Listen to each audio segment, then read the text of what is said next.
이탈리아 바티칸 시국의 시스티나 성당 내부는 미켈란젤로의 거대한 캔버스라고 해도 과언이 아니야. 그중 제단 벽면을 채우고 있는 세상에서 가장 유명한 그림인 최후의 심판은 그리스도의 재림과 인류에 대한 하나님의 심판을 주제로 그린 거야. 이 그림이 그려진 벽면의 크기는 높이 17m, 폭은 13m가 넘는 거대한 사이즈이고 등장인물은 300여 명 이상, 그림 제작 기간은 약 5년이나 걸렸어. 이 그림은 6개 부분으로 나눠볼 수 있어. 첫 번째는 상단의 천사들이 십자가 등 예수의 순환 도구를 들고 있는 장면이야. 그런데 천사들의 날개가 보이지 않아. 미켈란젤로는 의도적으로 천사의 날개를 그리지 않았다고 하는데 이건 고대 그리스 로마 조각에서 영향을 받았기 때문이야. 고전 조각에서 인물들은 이상화된 인간의 형태로 묘사되고 날개 같은 초자연적 요소는 종종 생략하기도 했거든. 그리고 그는 해부학에 정통했고 인간의 근육과 역동적인 자세에 집중했는데 날개는 이런 해부학적 표현을 가릴 수 있고 그가 중시하던 신체의 아름다움을 방해한다고 보았을 가능성과 천사에게서 신성함과 인간성을 함께 표현하고 싶어 했던 거지. 이 그림은 이탈리아 파르마 대성당의 돔에 그려진 그림으로 여기에서도 천사들의 날개를 찾아볼 수 없어. 그림에선 예수의 순환을 뜻하는 십자가를 들고 있는 천사들과 가시관을 들고 있는 모습도 보이지. 그리고 오른쪽에는 천사들이 기둥을 잡고 있는 모습과 그 옆에 채찍을 들고 있는 천사의 모습이 보이는데 이것은 성경에서 예수가 십자가에 못 박히기 전 로마 병사들에게 채찍질을 당했다는 묘사인 거야. 그리고 이러한 순환 도구는 예수의 인간적 고통과 신성함을 동시에 강조하는 중요한 상징물이라고 할 수 있지. 중앙 부분은 심판자 그리스도와 성인들의 모습이 그려져 있어. 예수는 외모가 근육질의 젊은 청년의 모습으로 묘사되었는데 사실 중세 미술이나 초기 르네상스에는 예수를 중년 또는 노년의 지혜로운 왕처럼 묘사하는 경우가 많았어. 하지만 미켈란젤로는 더 역동적이고 강력한 심판자로서의 예수를 표현하고자 했고 예수는 십자가에서 죽었다가 부활했기에 그 새로운 생명과 영원성을 젊은 모습으로 나타낸 거지. 또한 미켈란젤로는 젊은 근육질 남성의 신체를 이상적인 미의 기준으로 삼았는데 그의 다른 작품들, 예를 들어 다비드상이나 시스티나 천장화 인물들에서도 젊고 강인한 신체미를 보여주고 있고 이런 미의식이 최후의 심판의 예수 표현에도 자연스럽게 반영된 것이지. 또한 수염이 없는 얼굴과 몸을 비틀며 오른손을 치켜드는 자세 등은 기원전 2세기경의 벨베데레의 아폴로에서 영향을 받은 것으로 미켈란젤로는 고대 조각 중에서도 이 작품을 인체 표현의 모범으로 삼았다고 해. 그리고 오른팔을 들어 부활한 그리스도의 십자가 처형의 상처를 드러내는 것이지. 그리고 예수의 시선이 독특한데 그의 시선은 한 명이라도 더 구할 수 있지 않을까라는 듯 저주받은 자들을 향해 있어. 그 옆에 성모 마리아의 모습이 보여. 성모 마리아는 사랑에 새긴 붉은색의 상의와 천상에 새긴 푸른색 치마를 입고 있어. 성모는 예수의 오른편 예수께 바짝 붙어 서 있고 고개를 숙이고 몸을 살짝 틀어 예수의 뒤편으로 반쯤 숨듯이 있는 모습이야. 전통적인 자비로운 어머니로서의 적극적으로 기도하거나 눈물을 흘리는 것이 아니라 말없이 물러나 있고 시선을 돌리고 있어. 이것이 의미하는 것은 지금은 심판의 순간이므로 자비와 중재의 역할은 이미 끝났으며 인간 각자가 자신이 받아야 할 결과를 맞이하게 되는 순간을 조용히 바라보고 있는 아주 고요한 슬픔이라고 할 수 있어. 이 남자는 세례 요한이야. 그는 성경에서 낙타 털 옷을 입고 광야에서 외쳤다고 전해지고 심판의 도래를 예고했던 인물로서 그가 구원받은 이들과 저주받은 이들 사이에서 마지막 간청을 드리는 듯한 모습이라고 알려져 있어. 그 옆에 뒷모습의 남자는 안드레아로 예수의 12사도 중 한 명이고 베드로의 형제로 복음을 전하다가 그리스에서 X자형 십자가에 못 박혀 순교했다고 전해지고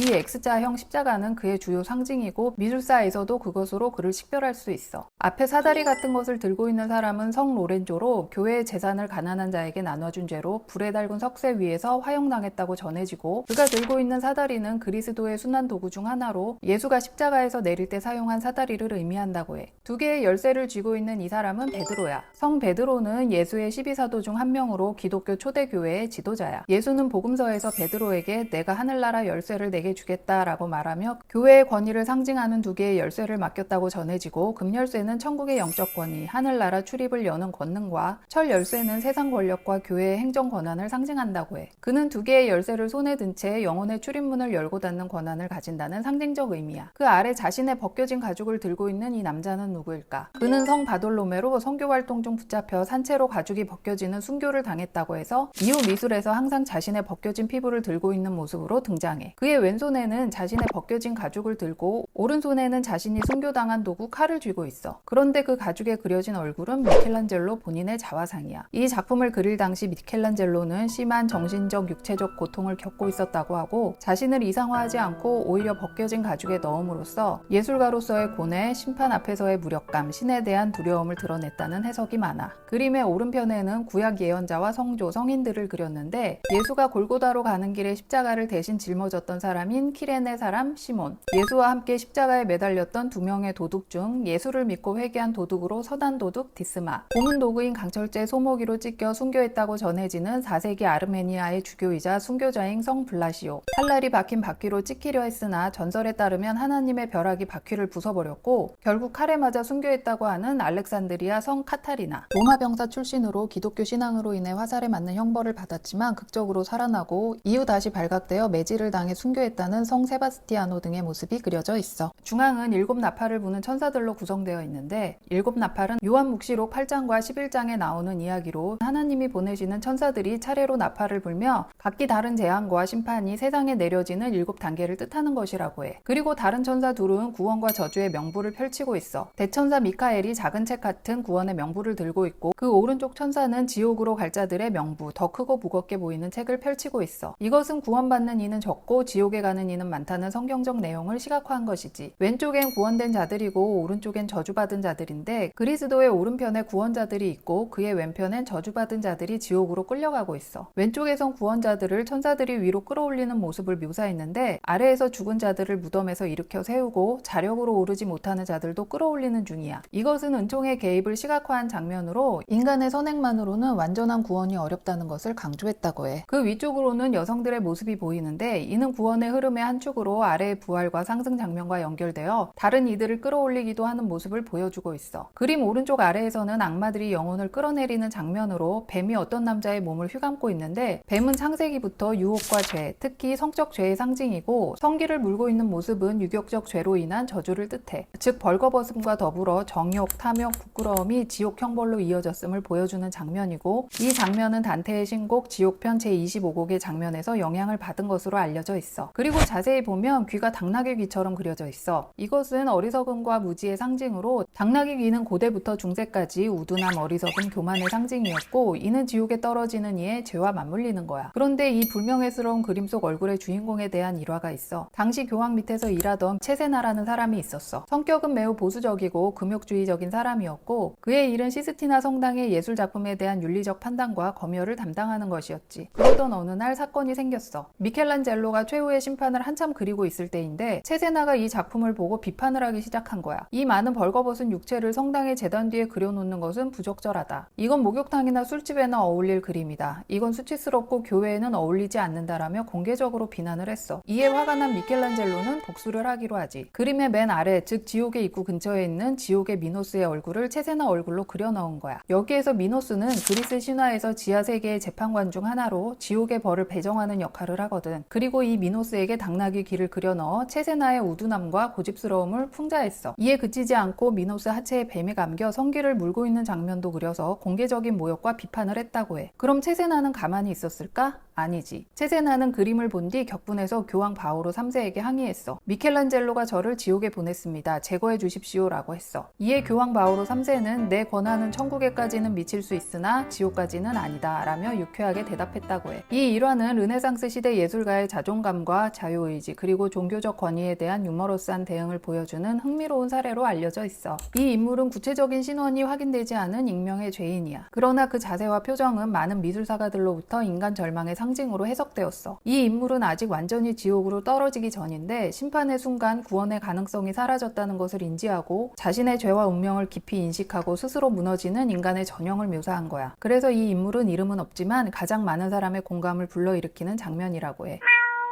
이 최후의 심판 그림이 그려진 방향이 독특한데 전통적으로 유럽의 성당에서는 신자들이 미사나 예배를 마치고 나갈 때 교훈적인 메시지를 갖고 나가게 하기 위해서 출입구 벽면 성당을 나서는 쪽에 배치를 하는데 이 그림은 제단 쪽, 즉 미사를 집전하는 쪽에 그려져 있어. 당시는 종교개혁 직후였기 때문에 교회는 자신들의 권위와 최후 심판의 두려움을 강하게 드러내기 위해서였다고 하고 이 그림이 있는 시스티나 성당의 구조를 활용하여 천장에는 창세기, 벽면에는 모세와 예수의 삶, 그리고 제단벽은 인류의 종말과 최후의 심판을 그려 성당 전체가 구원의 드라마가 되도록 구성했다고 해. 참고로 시스티나 성당의 천장화와 제단 벽면은 미켈란젤로가 그렸지만 벽면에 있는 그림들은 훨씬 이전으로 15세기 후반 르네상스 시대의 대표적인 화가들이 참여하여 그려졌어. 왼쪽 벽면은 모세의 생애를 그렸는데 구약 성경의 인물 모세를 중심으로 한 이야기야. 미디안에서 이집트로 떠남, 이집트 방랑과 불꽃 떨기 나무 경험 10계명을 받는 장면, 홍해를 가로지르는 사건,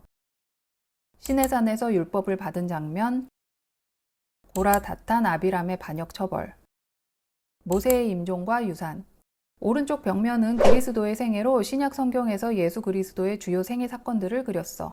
세례 요한에게 세례받는 장면, 광야에서의 유혹, 베드로, 안드레, 야고보, 요한의 제자 부름, 산상수훈 장면, 베드로에게 천국 열쇠를 주는 순간, 예수의 최후의 만찬 등이야.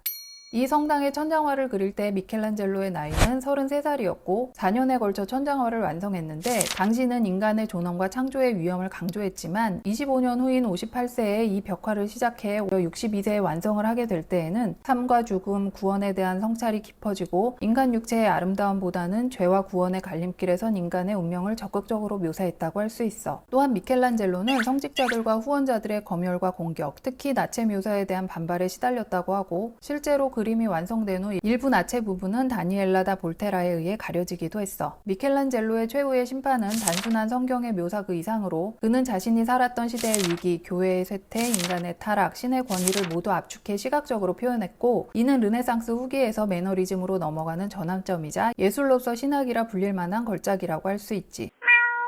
미켈란젤로는 1475년 카프레세라는 작은 마을에서 태어났어. 당시 그의 가족은 그곳에 잠시 머물던 중이었고 미켈란젤로의 아버지는 피렌체 근처의 귀족 출신이었고 따라서 미켈란젤로의 어린 시절과 청년기를 보낸 곳은 피렌체야. 피렌체는 당시 르네상스 문화와 예술의 중심지였기 때문에 미켈란젤로의 예술적 재능이 싹틀 수 있었던 중요한 배경이 되었지. 그의 어머니는 그가 6살 때 사망하고 유모의 손에 크게 되었는데 유모의 남편이 석공이었거든. 당연히 미켈란젤로의 조기 교육은 대리석을 조각하는 것이었어. 그는 훗날 이렇게 말했다고 해. 나는 유모의 젖과 함께 망치와 끌도 빨아들였다. 그리고 당시 교환 식스투스 4세가 시스티나 성당의 벽화를 장식하기 위해 르네상스 대표 화가들을 바티칸으로 초청했는데 그중 앞서 시스티나 성당 그리스도의 생애 중 하나의 패널을 그린 도메니코 기를란다요가 있었지. 그는 프레스코와 투시법, 인물 드로잉 및 초상화의 대가였고 후에 13세의 미켈란젤로는 그의 견습생으로 들어가게 되었지. 그리고 17세가 되었을 때 메디치가에서 뛰어난 2명의 제자를 요청했을 때 스승 기를란다요는 그중 한 명으로 미켈란젤로를 추천했다고 해. 이후 메디치가의 로렌초는 미켈란젤로를 메디치 궁정에 초청하여 조각가 베르톨도 지 조반니의 지도 아래 교육을 받게 하고 로렌초는 미켈란젤로를 거의 자기 아들처럼 아꼈으며 그와 같은 궁정 예술가들에게 지속적인 후원과 교양 교육을 제공했어. 그 후 23살의 젊은 미켈란젤로는 그 유명한 조각 피에타를 만들게 되지. 당시 장드 비레르 프랑스 출신 추기경은 성 베드로 대성당에 있는 프랑스 예배당의 관리를 맡고 있었는데 그는 자신의 무덤을 위한 경건한 작품을 원했고 성모 마리아가 죽은 예수를 안고 있는 모습, 즉 피에타를 조각으로 남기고자 했어. 그런데 어떻게 미켈란젤로가 만들게 되었을까? 당시 미켈란젤로는 겨우 23, 4세 젊은 조각가였지만 이미 피렌체와 로마에서의 재능으로 명성이 퍼지고 특히 바쿠스의 조각상이 로마 예술계에서 인상적인 작품으로 여겨졌다고 해. 이를 본 비레르 추기경은 이 젊은 천재에게 맡겨보자고 결정한 것으로 알려져 있어. 미켈란젤로는 이 의뢰를 대단한 기회로 받아들였고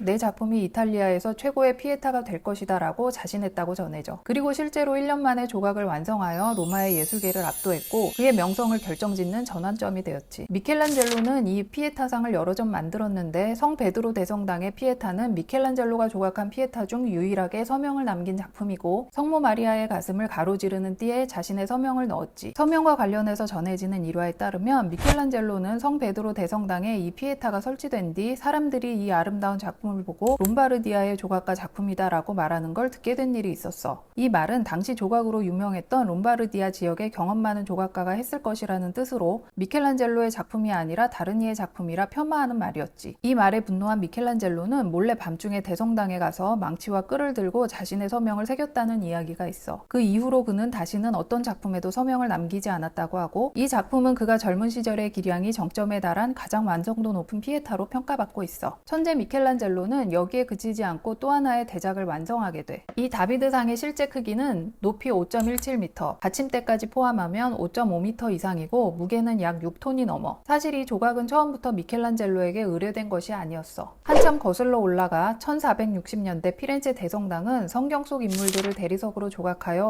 옥상 외벽을 장식하려고 했어. 이때 길이 5.5m, 무게 6톤짜리 대리석 하나가 다비드상용으로 준비되었고 2명의 조각가가 시도했지만 여러 가지 문제로 포기하고 이 대리석은 피렌체 대성당 창고에 35년이나 방치돼 있었던 거야. 마침내 1501년 피렌체 공화국은 이 문제의 대리석을 살려낼 조각가를 찾기 시작했고 당시 26살이었던 미켈란젤로는 로마에서 앞서 설명한 피에타로 큰 성공을 거두고 귀향한 상태였는데 그는 이 대리석을 살펴보고 충분히 해낼 수 있다고 자청했고 시 당국은 이를 받아들여 그에게 맡기게 된 거지. 대리석은 이미 어느 정도 손상되어 있었고 두께도 얇아 구조적으로 매우 까다로운 작업이었지만 그는 단 한 번의 실수도 없이 다비드의 전체 형상을 한 덩어리로 깎아낸 거야. 미켈란젤로는 다비드상을 조각할 때 대리석 안에 숨어있는 형상을 해방시키는 작업이라고 했다고 해. 즉 그는 대리석 덩어리에 이미 다비드라는 인물이 존재한다며 그 인물을 조각을 통해 발견하고 해방시키는 것이라고 표현했어. 르네상스 예술가들은 자연과 인간의 이상적 형태를 재발견하는 데 중점을 두었는데 미켈란젤로의 이 관점은 자연과 신성한 창조물에 대한 경외를 보여주는 예라고 할 수 있어. 완성된 다비드는 성소 속 골리앗과 싸우기 직전에 긴장감 있는 젊은 영웅으로 묘사되어 있고 피렌체 시의회는 이 작품을 단순한 장식품이 아니라 공화국의 상징으로 판단하고 피렌체 정부청사 앞에 세우기로 결정했다고 해. 미켈란젤로의 다비드상은 수십 년간 버려졌던 대리석을 예술로 되살리려는 도전에서 비롯되었고 그 결과는 단지 하나의 조각상이 아니라 피렌체 공화국과 시민 정신의 상징이 되었다고 해. 미켈란젤로는 살아있을 때 자신의 전기를 출판한 최초의 서양 예술가로 알려져 있어. 전기에서 그의 제자는 미켈란젤로는 개인 생활에서 극도로 검소하고 절제된 삶을 살았다고 하고 그는 아무리 부자가 되어도 항상 가난한 사람처럼 살았다고 해. 사실 미켈란젤로는 부자였어. 미켈란젤로의 은행 기록, 계약서, 구매 증서 등을 바탕으로 추정한 바에 따르면 그의 사망 시점의 자산은 약 5만 두카트에 이르렀다고 해. 현재 가치로 하면 금 시세 기준으로 180억 원, 임금 기준으로 하면 약 1000억 원 이상이라고 하고 이는 당시 이탈리아의 작은 왕국을 지닌 군주들보다 더 많은 수준이었다고 해. 음식은 즐거움보다는 필요에 의해 먹었고 옷과 부츠를 신은 채 자는 경우도 흔했다고 하고 또한 그의 전기를 썼던 작가에 의하면 그의 성격은 거칠고 촌스러우며 생활 습관은 믿을 수 없을 정도로 지저분했다. 이런 점 때문에 많은 제자들을 결국 떠나게 했다라고 해. 당시 미켈란젤로는 기이하고 엉뚱한 사람이라 불렸고 아마도 단순한 괴팍함을 넘어 천재성과 고립적 태도의 결합이라고 할 수도 있겠어. 미켈란젤로는 1564년 로마 자신의 집에서 88세의 나이로 사망하게 돼. 당시로서는 놀라운 장수였다고 하고 노쇠와 병약함이 복합적으로 진행된 자연사로 알려져 있어. 말년 즈음에 로마에서 지내며 성 베드로 대성당의 건축 총감독으로 일하고 강한 종교심과 함께 내면의 고통, 죽음, 구원에 대한 묵상이 짙은 시와 스케치를 남겼어. 미완성 조각인 론다니니 피에타를 거의 죽기 직전까지 손봤다고 하고 이 작품엔 죽음을 앞둔 인간의 절제와 침묵이 고스란히 담겨 있어. 미켈란젤로는 피렌체에 묻히길 원했고 조카는 그의 유해를 몰래 로마에서 피렌체로 가져가게 되지. 이는 교황청의 허가 없이 이루어진 일이었으나 피렌체 시민들은 영웅의 귀환처럼 그를 환영했다고 해. 그리고 그의 장례식은 산타크로체 성당에서 국장 수준의 장례로 치러졌지. 미켈란젤로는 르네상스 시대를 대표하는 예술의 천재로 조각, 회화, 건축, 시 등 다방면에서 최고의 재능을 보였어. 그는 대리석 속에 이미 존재하는 완벽한 형태를 발견해내는 능력과 인체의 생생한 표현력으로 인류 미술사에 혁명을 일으켰고 그의 작품들은 인간의 아름다움과 신성함을 동시에 구현하며 예술의 경계를 넓힌 걸작으로 평가받고 있어.